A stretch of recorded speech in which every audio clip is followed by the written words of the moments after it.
Making beats has become one of the most ubiquitous pastimes of the last decade. With websites like YouTube with thousands of tutorials online, it has never been easier to make, upload, and sell a radio-ready hit straight from the comfort of your own bedroom. Before this golden era of beat making was around, certain things like money, equipment, and your scene could hold you back from succeeding as a producer. Now the only thing that matters when making beats is what you know. This is the Producer Iceberg.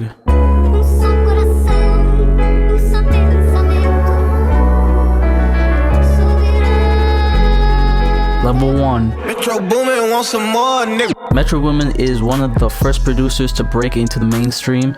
He is probably right now like the most well-known producer that strictly produces, that doesn't rap and only produces.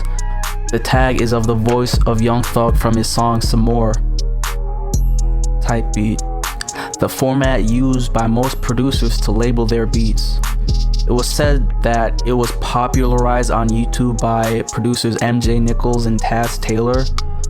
And one of the earliest known records of a type beat was I found on YouTube, a Gucci Mane type beat made in 2009 by B Money.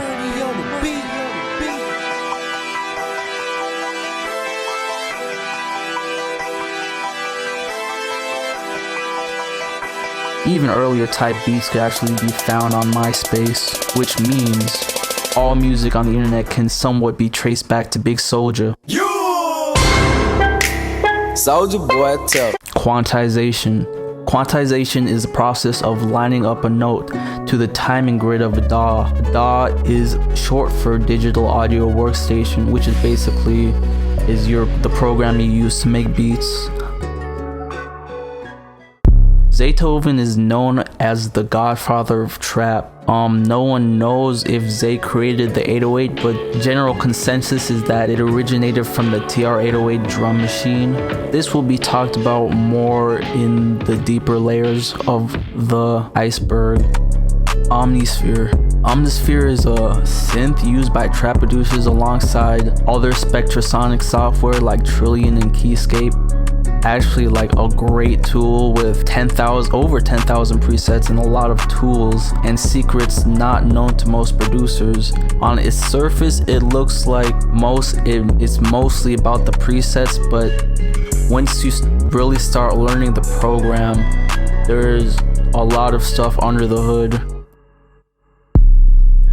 Much like the Zaytoven 808, the sound originated from the TR-808. It was created by DJ Spins and is used by Metro Boomin, Murda, Beats, basically everybody. Sound Goodizer. Sound Goodizer is a stereo imager, limiter, compressor, and saturator.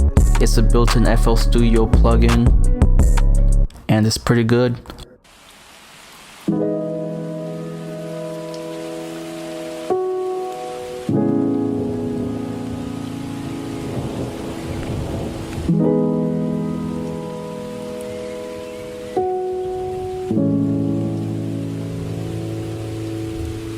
Lo-fi music. Lo-fi is short for low fidelity, and like how Zaytoven is the godfather of trap, J Dilla is known to be the godfather of lo-fi music. Popular lo-fi techniques include a drunken style drum pattern in which the hi-hats are only partially quantized. Into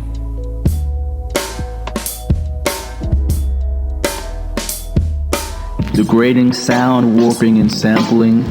Lo-fi music actually gained popularity from a 24/7 live YouTube stream where a girl is seen reading, writing, and looking at her cat in an endless study in purgatory. The study girl was based off a character from Studio Ghibli's, I hope I said that right, Whisper of the Heart. People like to make memes out of her, and there was this weird prevention video about her. I don't know what the hell that was about, but I was trying to listen to some music. Deconstructed. Deconstructed is a video series by Genius that dives behind the production of popular songs. Their most famous videos include The Deconstruction of EXO Tour Life, Old Town Road, Redbone, yada yada, a lot of famous songs. Yo, Pierre, you wanna come out here? The Pierreborn tag, like the Metro Booming tag, is one of the most recognizable producer tags ever known. It's most popularly heard in Playboi Carti's Magnolia, which has over 100 million views by now. And actually, the original audio clip came from the Jamie Foxx show, where Jamie Foxx created a fictitious persona of a French chef named Pierre. Yes. Excuse me, somebody.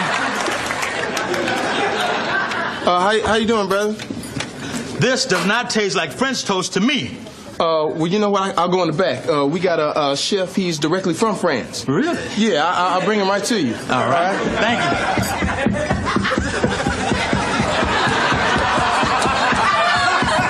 you. Yo, Pierre, you want to come out here?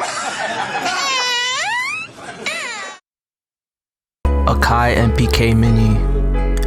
The Akai MPK Mini is a 25-key MIDI keyboard, and it's got 8 pads. It's probably most people's first ever MIDI keyboard, and it's pretty good. It's got this joystick thing where you twitch it left to right, and it does the modulation, and then up and down does the pitch, and it's really cool. $120. It tends to go up and down in price all the time.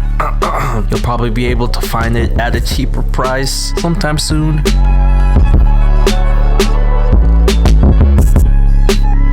r/drumkits is a Reddit page that's used to download and share people's drum kits that have that they recorded themselves and put out themselves, and there are no other purposes to that subreddit. And you could find MIDI kits there, you could find sample kits there, loop kits, drum kits, sound kits, you know, anything really.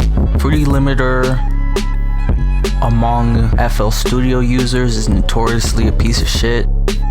Attack, decay, sustain, and release. ADSR is an envelope that controls the volume of a note, when it starts and when it ends. The 4 parts control 4 different aspects of the volume. Gross Beat. Gross Beat is a plugin that's native to FL Studio. Is a time flexing plugin and a volume automation plugin. It's a lot of the time used to slow down a melody to half the speed to give it a warm effect. A warm goo. I'm not gonna say that word. I couldn't find much, but here's this article in 2011 about Lex Luger's drum sounds. The chop snare. The chop snare is a snare that was popularized by producer Young Chop in the Chicago drill scene of 2012. Remember 2012 when we all thought the world was gonna end? Not a lot has changed. Good times.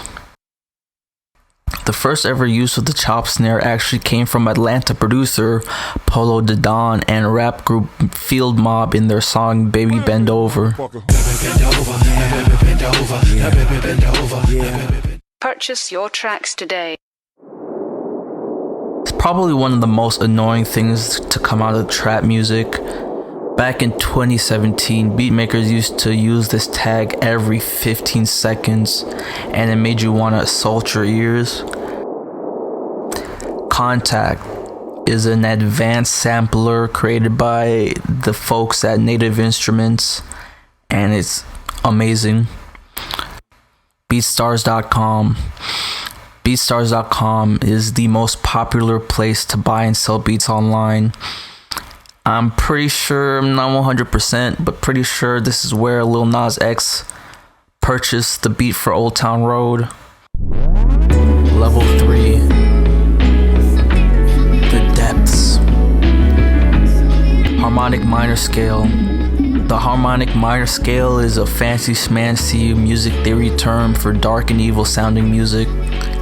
Has the same notes as the natural minor scale, except the 7th degree is raised by one semitone, and a semitone is 50 cents, and 50 cents is one note up on your keyboard. The scale is called the harmonic minor scale because it is a common foundation for harmonies in minor keys. LFO. LFO is short for low frequency oscillator.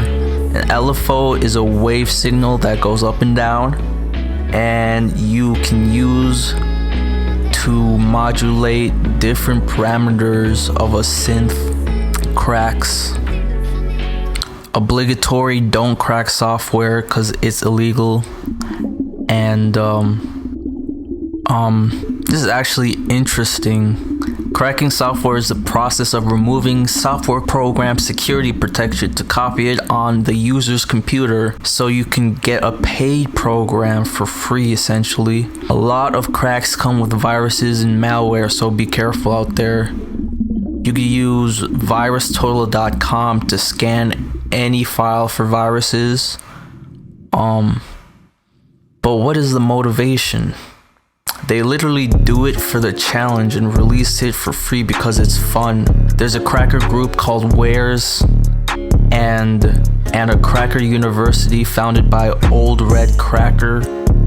I literally took this part straight from Wikipedia because I have no idea what it means. And it says, the most common software crack is the modification of an application's binary to cause or prevent a specific key branch in the program's execution. This is accomplished by reverse engineering the compiled program code using a debugger such as SoftIce, X64DBG, OllyDBG, GDB, or MaxBug until the software cracker reaches the subroutine that contains the primary method of protection, the software, or by disassembling MaxBug until the software cracker reaches the subroutine that contains the primary method of protecting the software, or by disassembling an executable file with a program such as IDA. The binary is then modified using the debugger or a hex editor or monitor in a manner that replaces a prior branching opcode with its complementary or NOP opcode. So the key branch will either always execute a specific subroutine or skip over it. Almost all common software cracks are variations of this type. Proprietary software developers are constantly developing new techniques such as code obfuscation, encryption, and self-modifying code to make this modification increasingly difficult. Even with these measures being taken, developers struggle to combat software cracking. This is because it is very common for professionals to publicly release a simple cracked exe or registry installer for public download, eliminating the need for inexperienced users to crack software themselves. uTorrent. Now we're really getting deep into the nerd shit. It's a BitTorrent sharing client. It uses peers and seeds, and I don't really understand it, but it sounds like it's saying when you download something off of uTorrent, another user can then download the same file off of your computer, and that's how it works. I don't know. BWB Vault, a vault of really good sounding drum kits. Here's a couple big producers using them in Deconstructed. The Luger Slap Clap. It's a popular clap token by Lex Luger. It really stood the test of time, being used in popular songs for over a decade. Bitch, I got my own, I don't need security. Most likely it's derived from the Roland 707, but we're not quite sure.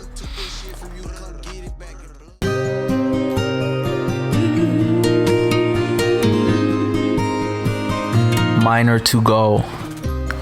Miner2Go is a loop maker who uploads free dark loops on loopman.com, and he's uploaded over 4,000 loops. And some of his loops include songs like Pop Out, No Stylish, and 21 by Polo G. Tracktrain.com. Tracktrain.com is a music buying and selling site like BeatStars, but it's like its cooler older brother because it's invite only.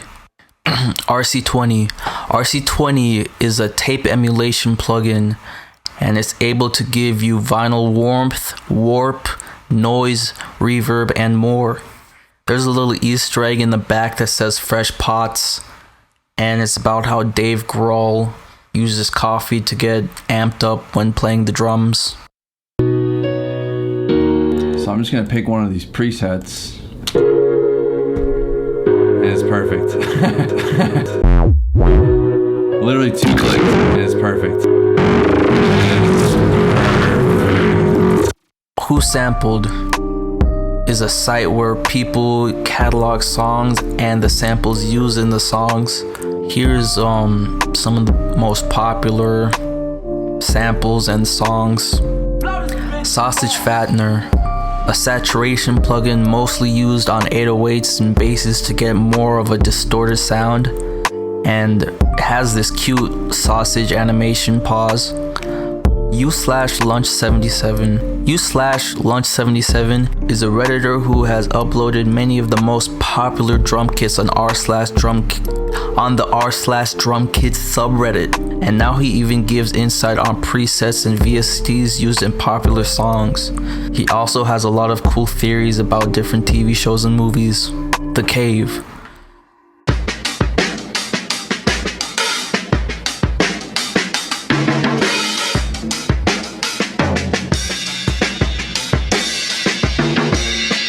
The Cave is an internet show hosted by producer Kenny Beats.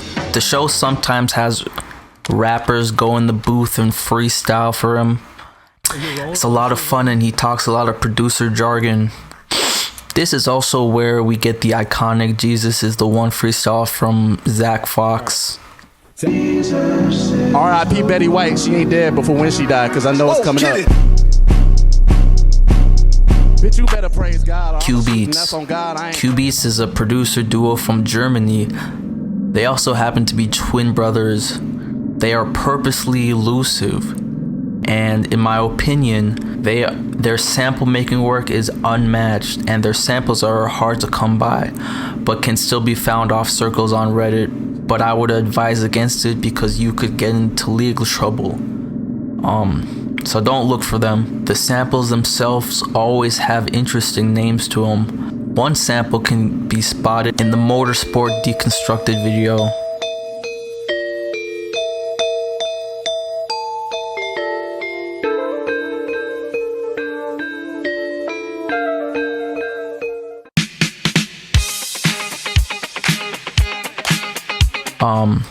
The Roland TR-808.